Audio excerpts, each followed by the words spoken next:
qabaadhee nama takka hin caalle birrii qabaadhee nama takka hin caalle ani ergama baay'eetu natti jira. Inni obseera malee shamarran garitti himadheen jira. Jireenyi natti hadhoofteera taana. Isinii galee ani waa hundaan nama caaleetii miti. Birrii qabaadhee nama caaleetii miti ani. Dhiiramee kanatti erganii jechuudha. Dhiiramee kanatti erganii biidoo irraan waraabaadhanii obsee agana ga'een jira. Obsee buleen jiraan. Imaaraatii tana keessa jechuudha. Ani nama takka caaleetii miti.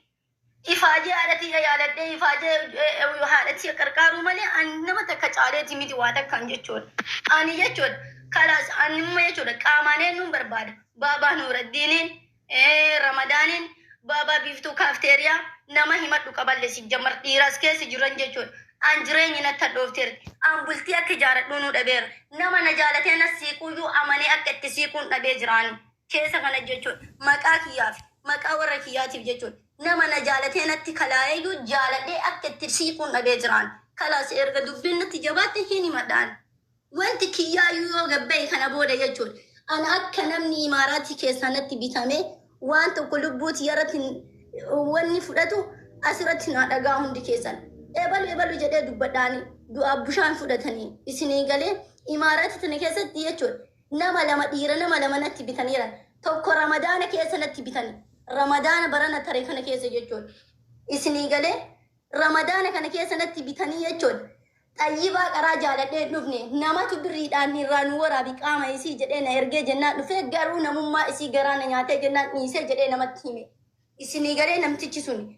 Kana sila ta'eef an nama jaaladhee bultii ani amma gaheen jira. Abbaa kiyyaaf hangafaan isinii galee abbaa kiyyaaf hangafa. Abbaan kiyya amma nama soddaa godhatu ta'uu geera. Ani anammoo duu heerume intala ilma qabayoo tana sila jireenya biyya ormaatiif malee jechuudha.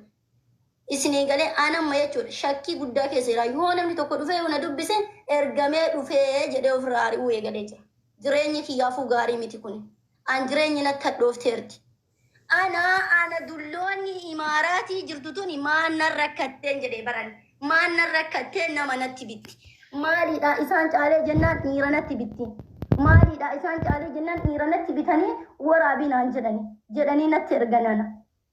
Ani yoo zirzir godhee asirra himinaan jedhan hin himaan galuun galaa.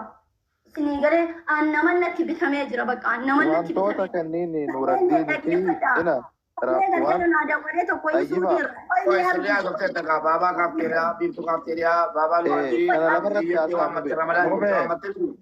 kana lafarratti garaa kiyyaa baafadhaa kalaas gubata garaa kiyyaa baafadhaa waggaa lamaaf obsee jira waan ta'eef kadii lafarra si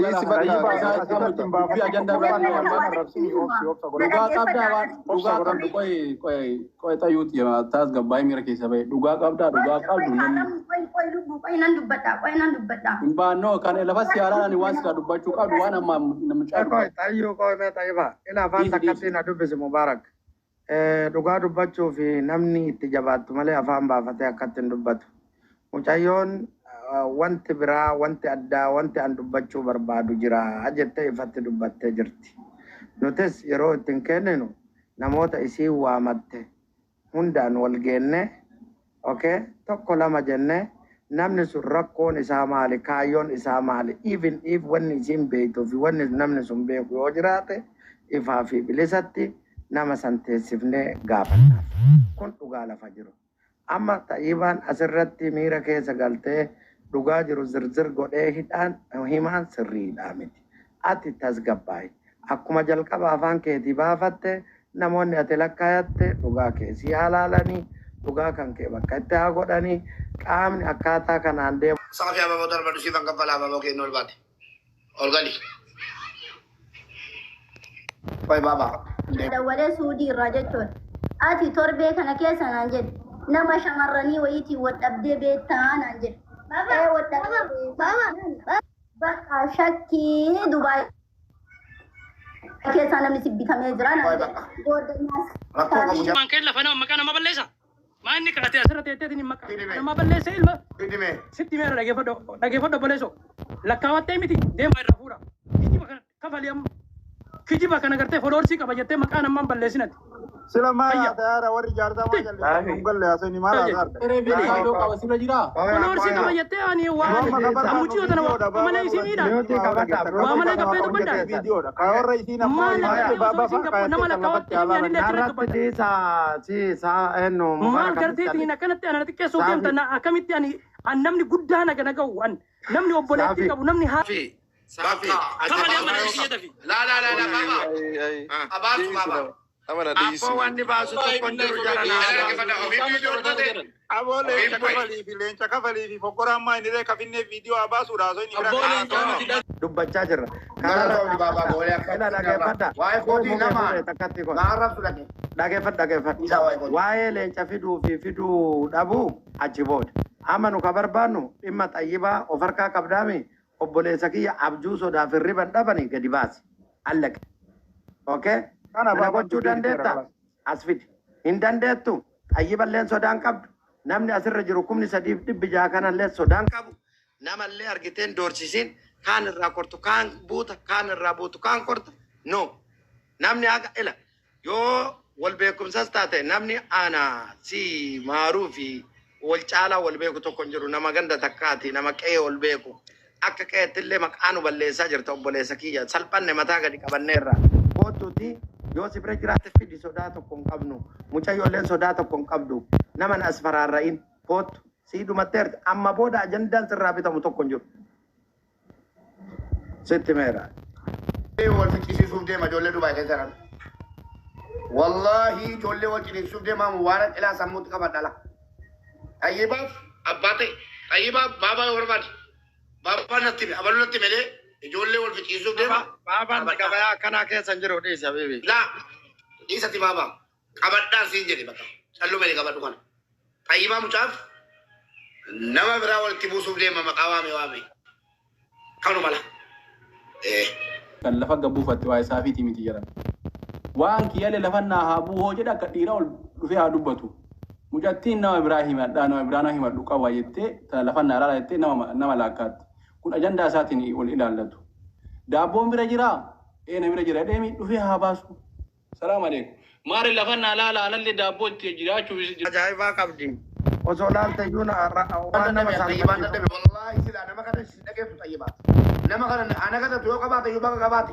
maan rakkoo qabamaa haa fidu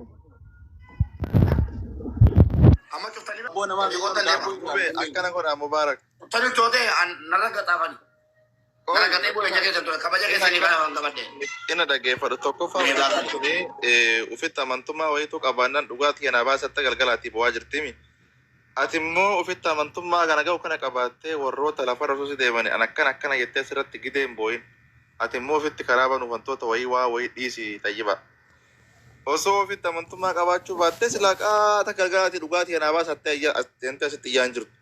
So kanaafiyyuu ammallee si caala hamilee horattee waa walii nama waan kee dubbatu hundaa lafa galaaluuf ati immoo asirratti dhuftee gidee dubbatu hin qabdu iyyuu si galee.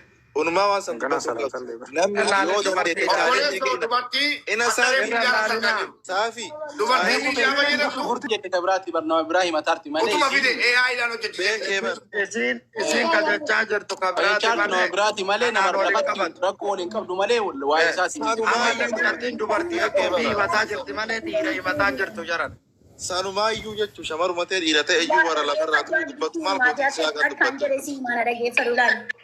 Maaliif beektaa dheengaddi matan kalima galgala dubbima inni kaase kana irratti suudiidhaan haa dawwalanii jechuudha. Ati nama wal dhabdeen qabdaa torbee kana keessa shamarranii naan jedhan ni qabaa jedheeni ni qaba jennaan kala saafiin sitti ergamee jira angoodanyaa saafiiti naan jedhe maaltu na gube ammallee ani baalagummaa kana dalageeti yoo anaa akka tasaa shaawarii ba'u beerri waliin galu suuraa na kaafattellee haanaa baasu. Yoo dhiirallee ta'e haanaa baasu an dhugaatii argee du'uu barbaadaa jedhe baqqaan. Ila asirratti takkatti himuu xayyibaallee wanni beekuu qabdu nama 4,000 ta'e jira. Yoo wanni xayyibaa kasi bira jiraatu jiraate kootu baasi jenneeni yoo dhufee baasuu hin danda'in akka hin jirutti fudhattee konfidansii ufiitiin namni 4,000 kun wanni akkanaa hin jiru saafiin hin sobaadhee murteessee fi gadi bu'aa waan ta'eef kanaaf wanni baay'ee jiru. Lammaffaa dammootu namni walii galatti yoo biraa wallaalillee warri waa miidiyaa beektalu AI saatii kana qabri mucaan tolfataaraam AI buuse abduu jala galaalaala abduu mobaayil appii hojjetan sa'aatii namni qabrii keessa jiru qabrii keessaa lutu jedhee ol bahee deemaa jiru keessa jaartan qabrii keessaa AIdhaan baafame jechuudha. Sa'aatii namni na fakkaatu waan barbaade hojjechiifamaa jiru keessa namicha kanaan amma jazbaa dhaqee AIdhaan waan barbaade footoo si fudhatee hojjetee fi yoo fide kanas yaaduun gaariidha.